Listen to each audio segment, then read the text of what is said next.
Hey, welcome back to the podcast. If you're new here, my name is Gwen, and I'm the alpha. this is Coffee Talk with Gwen and the Alpha.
Well, we're back.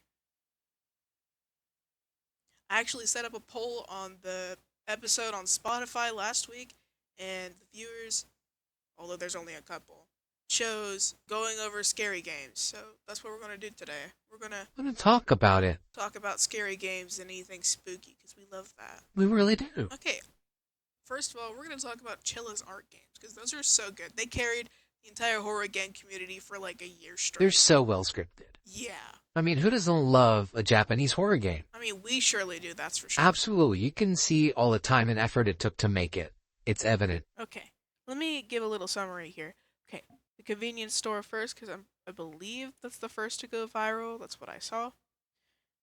Basic summary of it is a college girl is working the night shift at a local convenience store. She must handle multiple customers and perform various tasks from her manager. But as the nights go by, she discovers that strange things start to happen around the store. But is it all an imagination, or is the store truly haunted? Ugh, the lore and scripting is so good. Literally so good. They took the time, like Scott Coffin did with FNAF, to sit down and make lore about a video game. It's crazy. They took effort and time. Okay. The start of this game goes, you wake up from your bedroom, you're ready to go to work, you eat your bento, but you see a mysterious package sat on your table. You can choose to open it or not, but most choose to open it out of curiosity. You open it and you find a tape inside. Very spooky, I'd be screaming. And you watch the tape and it's strange. It's a bunch of strange stuff. But you go on to work anyways and you complete your shift. Just like anybody does in this economy, I'm not gonna lie. Absolutely. Gotta get that money. Straight green. Bitch better have my money. Stacks on stacks on stacks on stacks on. That's the truth. Yeah. I'll be back on the prowl. You bitches better have my money. I'm gone. In the club, we all fame. Alright. Give me a summary of what happens night one. Alright. Night one. The protagonist then wakes up again. Because it's the next day. The loud humming of a light bulb before noticing that the microwave has turned on by itself. Inside the package, she receives a VHS tape, because why not? Which she decides to play, which we said in the beginning. However, the details in the VHS tape are confusing and hard to understand because it's weird shit. It appears that the person recording the video is filming at a house that is blocked off by police tape. Once the VHS tape ends, the protagonist grabs her flashlight and heads back to work to start her shift, making this the official start of night one, which is fucking weird. You have to walk around your house with a flashlight. Anyways, while walking to the store, the night is noticeably darker than the previous night, because why not? But the protagonist arrives to the store with no issues whatsoever. She enters the store and greets her coworker again, who claims that the doors were recently inspected and turns out the door had some loose wiring. He then jokes around with the protagonist, asking if she presumed it was the work of a poltergeist. After entering the office to punch in, the protagonist notices a note from the manager. He wants whoever is reading the note first to handle a rat infestation at the back of the store since someone left the garbage bin open. You, gross, no. After punching in, Ken heads back home, leaving the protagonist to handle the rat infestation. The protagonist heads to the storage room to grab some rat spray and then to the back of the store to get rid of the rats. 6 rats. After she has completed that task, she heads back to the counter and notices an elderly woman with a walker walking to the bathroom. Oh my god! Heavens to Batsy! Granny has to go! Shit! Shit! With her nuclear yellow Gatorade. What are we gonna do now? The world's ended. We're gonna strip on the corner for money. Once she closes the door behind her, a car pulls up to the store and the customer demands the protagonist to fetch him a pack of cigars and 5 beers. Much to her annoyance, because that's your job. You're supposed to come in here. After grabbing the items and checking out the customer, the elderly woman exits the bathroom. When the protagonist approaches her, the elderly woman asks, "Where is Ken-kun?" Claims that the convenience store was her daughter's house, then demands to know what you've done before walking away. Ew. Once she leaves the store, the automatic doors resume erratically opening and closing on their own. The protagonist checks the security cameras in the office and notices what appears to be a small boy pulling pranks on the store. She goes outside to confront him, but finds the boy is no longer there. Then she heads back inside with the delivery man from the night before pulls up to the store to retrieve a package. Once he leaves, the night officially ends. What a wild day at work. There's a kid opening my fucking store's door. There's a granny with her explosive yellow Gatorade asking me what the fuck I've done. I've done nothing wrong. She's saying this convenience store is her daughter's house. Off to the loony bin. Someone come get their grandma. Time for a nursing home. Or an exorcism. Both are great choices. Alright, we're on night 2 now. The protagonist will once again wake up back at her apartment and notices that it's raining outside. What a lovely day, in my opinion. So she proceeds to grab her umbrella and the flashlight before heading out to work, but all of a sudden there was a knock at the door. Ew.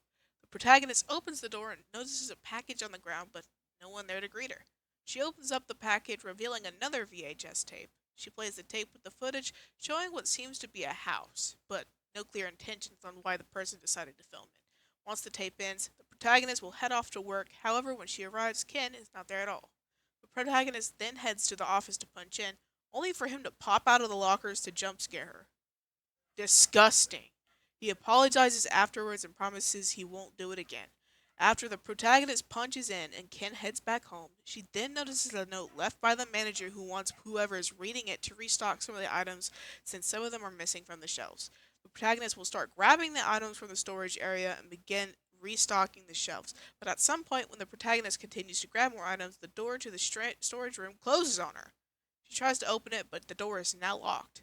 She then hears someone come inside the store, but she is unable to get out. Then the door becomes unlocked, and the protagonist is able to get out of the room, but finds no one inside the store.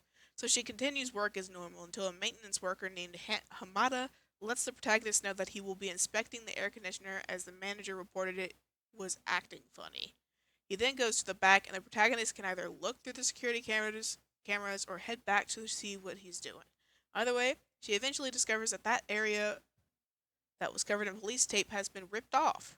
When the protagonist goes back there, it is revealed that there is a storage shed at the back of the store, but is unable to open it as her shoulders go numb whenever she tries to open them, saying that something is grabbing her. At some point, another customer walks into the store to buy some things. After checking her out, the customer is surprised to see her still working all alone. She then proceeds to give her a protection charm and asks her to be careful before leaving. At the same time, Hamada leaves as well. What a great lady. Yeah. When the protagonist decides to continue restocking the shelf, she hears a whirring noise coming from the bathroom. She finds out the toilet lid is opening and closing on its own. Arnar! Fucking ghost has to piss. What can I say? And when she goes inside to investigate, the door to the bathroom closes on her, and also locks her in.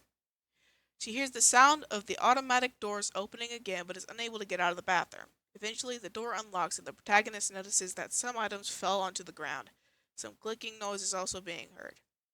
She heads back to the office to check the security cameras to see if anyone is pulling a prank on her again. But on camera 2, a long, tall, and dark woman with very long black hair appears on the camera right in front of the counter. Then the entity teleports to the camera, jump scaring the protagonist before disappearing.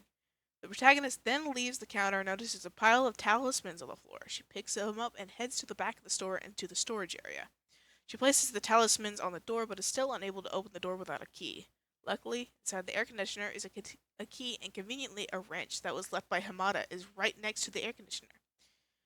The protagonist can use this tool to get the key and unlock the door to the shed. But when she opens the shed, the protagonist is shocked to see that the manager is dead, with his corpse showing that his eyes are bleeding and is slumped down on the chair with a bunch of VS etch tapes and dead rats surrounded around the shed. With a TV that is the number 4 displayed on the screen, when the protagonist tries to leave, she finds the door to be locked. Then she hears loud banging at the door. Then she hears the demonic growls and screams of the spirit she saw on the cameras, with the manager now looking up at her. This poor protagonist can never seem to catch a fucking break. Absolutely, I'd be fucking crashing out. I wouldn't even work there anymore. I'd fucking quit on the spot. Why is the manager dead? Anyways, night 3. The protagonist all of a sudden wakes up in her apartment and questions whether or not what she just experienced was a nightmare. But before she heads off to work again, she notices an open package on the floor with a VHS tape in it. She decides to play the tape, and the tape shows the storage shed she was at the night before. Despite everything that has happened to her over the past few nights, she still decides to head to work. Time to quit, babes. Yeah, no, quit. You deserve better. Once she arrives at the store, she notices that Ken is not there again, but this time he is not there for real. She goes inside the office to punch in, but notices that the punch in ticket is not there.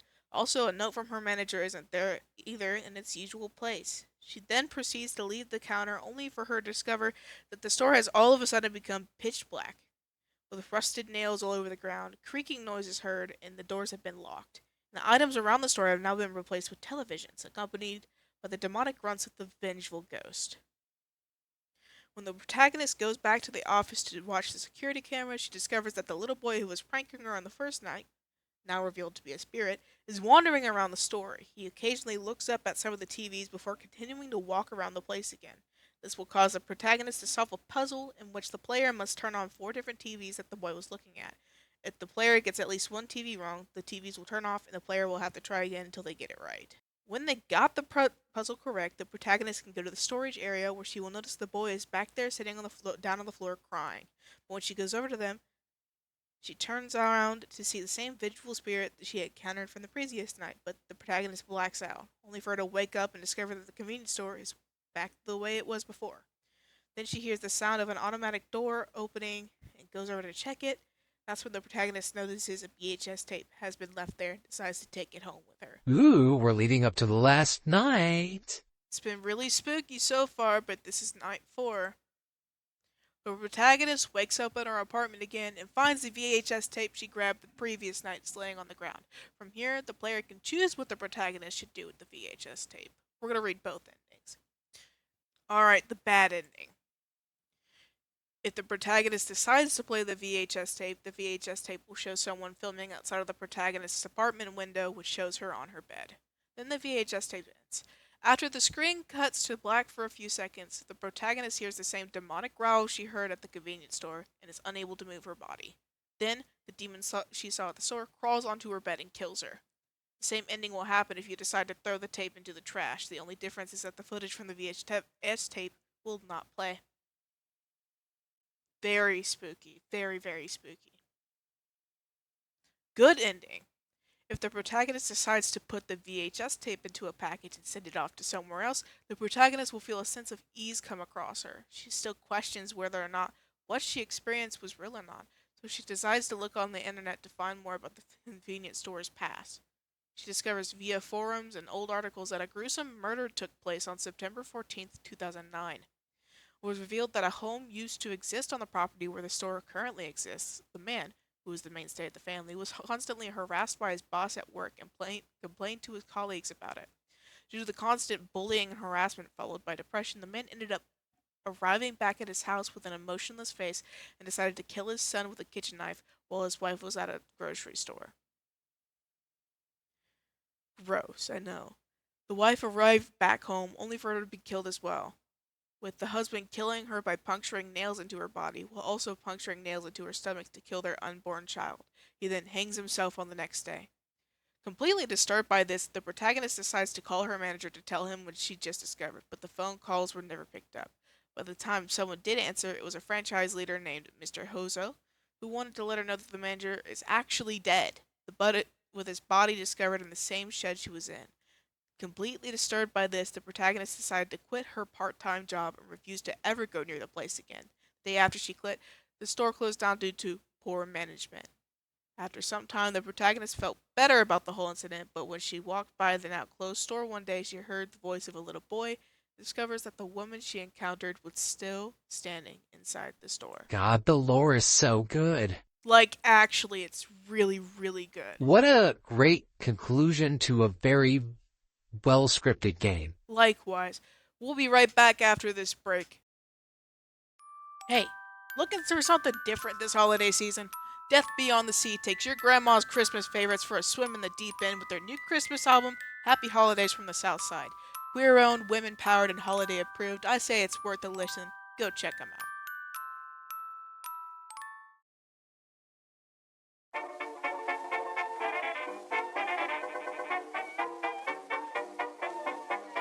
Hey, it's Alpha. If you're liking the beat you're hearing, go check them out on YouTube. It's Plants Over People. They made our podcast intro, actually. They're a really cool person. Give it a listen.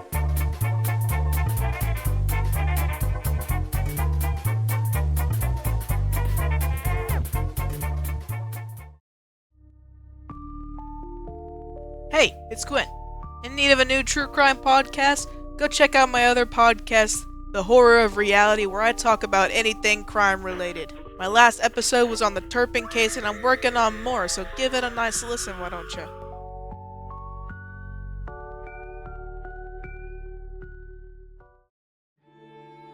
Hey, it's Alpha.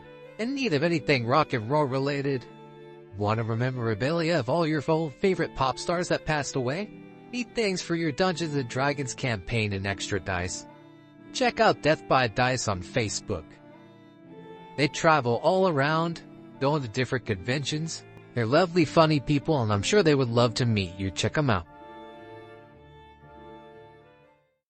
And we're back. We're back to talk about another game. Yeah, we're going to talk about one more game. We're gonna geek out. One of our viewers and an avid fan of the podcast said we should talk about Little Nightmares 1 and 2. What a genius. Another really well scripted and written game. Mind if I read the plot this time? Not at all, go for it.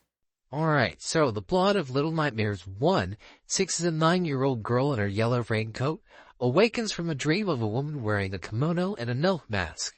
Equipped with only a lighter, she sneaks through the bowels of the maw, a massive underwater iron vessel. Throughout the maw, she encounters gnomes, small, skittish creatures that either flee from her or passively observe her efforts. She has the option to hug the gnomes, should she get close to one. The prison where captured children are held, 6 evades carnivorous leeches that infest its depths and artificial eyes that will turn her to stone if she is caught in their lights. She also regularly experiences debilitating bouts of hunger. Whenever she eats, a shadowly, flickering version of herself appears. After eating some meat that was left over in a cage, 6 is captured by the blind, long-armed janitor who supervises the captured children. She escapes but makes no effort to help the other children. She falls into a room piled high with shoes and evades the unseen monsters moving beneath. The janitor eventually corners 6, but she severs his arm with a collapsing door. Caught by another bout of hunger, 6 is forced to eat a live rat. She travels to the kitchen where children wrapped up in a butcher paper are being sent. Here, the grotesque twin chefs are preparing a feast and pursue 6 whenever they spot her. She makes her way outside to the hull of the maw above the ocean waves, scaling the hole. 6 witnesses a procession of obese, suited guests marching to the maw from a separate vessel. They lumber into the Japanese-style guest area and where they gorge themselves on food. The feast is overseen by the mysterious lady from 6's dream. Masked for pirates of the maw, several guests pursue 6, but she outruns them. When she has another hunger attack, a gnome offers her a sausage. However, Six eats the gnome instead. Six follows the lady up into her quarter, which are strewn with broken mirrors. Pursued by the lady, Six finds an unbroken mirror, which she uses to propel her. Sight of her own reflection causes the lady pain and subdues her. As the lady lies defenseless, Six experiences a final hunger attack. She bites the lady's neck, killing her and absorbing her magical powers. Six walks back through the guest area, surrounded by a dark aura. Some of the guests try to eat her, but their lives are instantly drained by her new powers. She passes through a door, proceeds up a staircase and out into the sunlight, while all the gnomes she has hugged gather at the open doorway. In the post-credit scene, Six waits by the entrance of the mall while a foghorn is heard in the distance. What a great game. Absolutely. However, before you get into the second Little Nightmares, I'm going to talk about the DLC for Little Nightmares 1. It was a trio of DLC levels that offer a different perspective on Six's adventures. The first was released in July 2017, the second in November 2017, and the third in February 2018, which include The Depths. A boy called the Runaway Kid wakes up from a nightmare involving him swimming in darkness before being dragged underwater.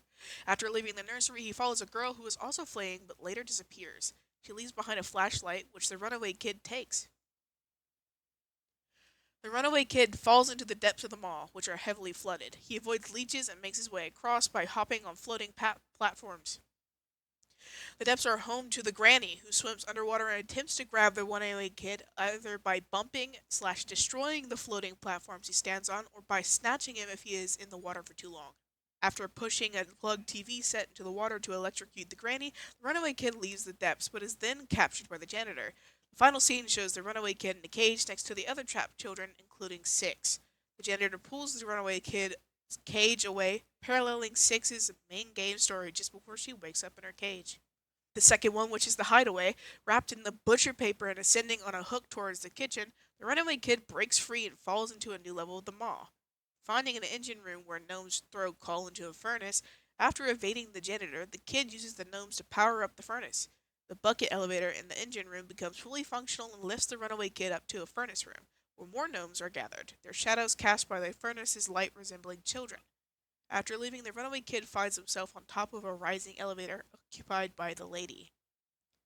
And then the third DLC, which is the final one, The Residence. The Runaway Kid enters the lady's residence after solving a series of puzzles to find the 3 missing statues while fighting off the Shadow Children.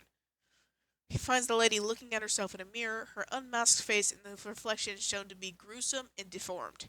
The lady is alerted to the Runaway Kid's presence and transforms him into a gnome. He then finds his way into the guest area in the room with the sausage in Six's story. The chapter ends with the Runaway Kid standing by the sausage, indicating that he is the gnome whom Six eats. When the credits for the Secrets of the Mall roll, they are eventually shown to be on a television set, which shows a figure reminiscent of the Thin Man. I didn't even know there was DLCs. Me neither until I saw the Wikipedia page. Alright, on to Little Nightmares 2. Mono, a boy wearing a paper bag over his head, awakens from a dream of a door marked with an eye at the end of a hallway. He journeys through the wilderness and enters a decrepit shack. He frees Six, who is being held prisoner by the masked hunter who lives there. The hunter pursues the pair until he corners them, and they kill him with a shotgun. Using a door as a raft, Mono and Six drift across a body of water and wash up at the Pale City, which is shrouded by mist and rain and strewn with old television sets. Throughout this journey, Mono attempts to use the television as portals to enter the hallway from his dream. However, he's always pulled back out by Six before he can reach the door. He also encounters several ghostly glitching remains of children, which he can absorb by interacting them. Mono and Six enter a school where they are separated by when Six is captured by the forceful bullies, the school's rabid students. Mono saves Six and they escape the long-necked teacher. Outside the school, Six finds their signature yellow raincoat. The pair reach the hospital where they encounter the mannequin-like patients, their detached living heads, and the bulbous doctor who crawls on the ceilings. Mono manages to lure the doctor to his incinerator and may choose to either kill him or leave him trapped inside. Mono and Six then exit to the heart of the Pale City. They spot the signal tower, which emits a persuasive transmission that controls the city's inhabitants. The TV-addicted viewers whose faces have been distorted from prolonged exposure to it. When Mono reaches The door through a television set opens to reveal the spectral Thin Man. After Mono is pulled out from the television, the Thin Man emerges and captures Six, leaving behind a glitching shadow of her. Six's shadow remains lead Mono close to the signal tower, where he confronts the Thin Man. Discovering he has powers similar to the Thin Man's, Mono takes his bag off and disintegrates the man battle before pulling the signal tower towards himself. Mono enters the signal tower and finds Six, now a distorted giant. She becomes hostile when Mono damages her music box, but he returns her to normal by destroying it. As the signal tower begins to crumble, the children are pursued by the gelatinous mass of flesh and eyes which form its core. They outrun the mass, but Six betrays Mono and allows him to fall into the chasm before escaping through a television portal. Alone and surrounded by the mass, Mono sits in a solitary chair and resigns himself to his fate. Time passes and Mono grows older and taller, while they slowly being corrupted by the signal tower's influence, ultimately becoming the Thin Man. The now adult Mono sits in the room at the end of the hallway in his dream, and the door closes. If the player has found all the collectible glitching remains, a final scene shows Six exiting the television portal and cowering her shadow self, which gestures to a pamphlet on the floor advertising the maw.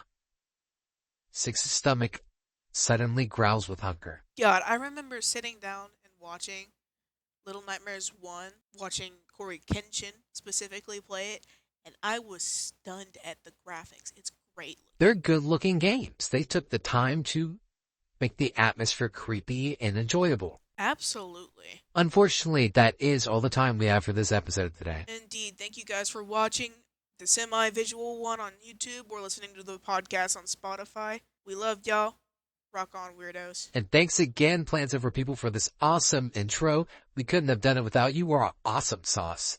And as always, stay Sigma, bitches. Bye!